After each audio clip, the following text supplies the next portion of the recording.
Who can forget in South Texas, it was December 13th, 2000, the day 7 convicts broke out of a maximum security prison, setting off a massive 6-week manhunt. This group was dubbed the Texas 7. They attacked several prison guards in the maintenance shop, and then they stole some clothing, some guns, a getaway car before leaving a note that read, "You haven't heard the last of us yet." And they weren't kidding. The group would commit several more crimes, including killing a police officer.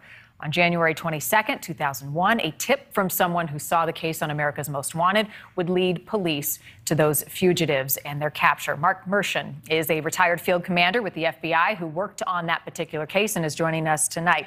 Sir, we appreciate your time. We assume that the system has lots of layers of security, but clearly this latest case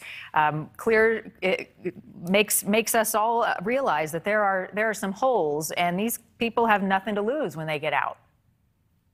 Well, when someone prostitutes their trust, their public trust, that can certainly throw all those safeguards out the window. In this instance, it's quite clear that their procedures were violated, and Vicky was able to get him out without being challenged in a very, very troubling circumstance. I'm sure her rank as assistant director of corrections, would have been intimidating for subordinates to have said, hey, hold on, this is not right. But she got away with it for a little bit. Let me ask you, what's the biggest mistake most fugitives make when they go on the run? They appear in public.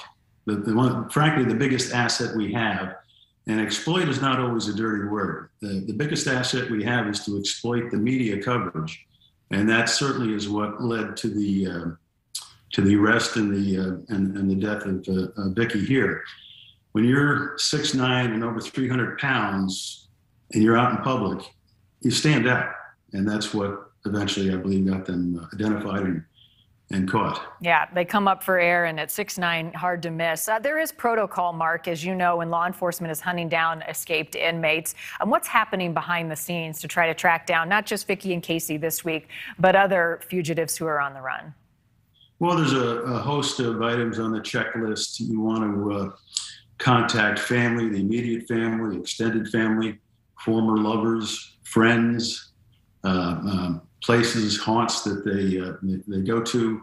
If they have electronic devices, there are procedures to track those electronic devices. We rely on pre-shift briefings of police officers to refresh their memory of the photographs and the urgency of this matter.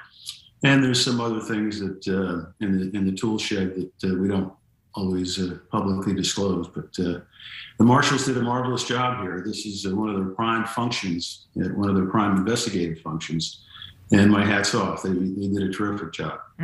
I guess the question now we all want to know, how can we prevent this happening again, whether it is in small town Alabama or at another corrections facility someplace else? Are there other vulnerabilities in the system that you think need to be updated so we're not doing this again? Well, that would depend on the particular correction facility. If they just become too lax and too familiar and too comfortable with slight violations of the rules, that leads to events like this, or allows events like this to happen. It's a matter of training and reminding the officers who are in charge of corrections constantly that they have protocols that they must proceed. In this case, certainly there should have been at least 2 officers, 2 deputies who accompanied her, and there should have been perhaps greater scrutiny of the reason for taking him out of the facility in the first place. Well, it will result in some changes now, at least we all hope so. Mark Mershon, we appreciate you coming on tonight. Thank you. You're welcome. Thank you, Marnie.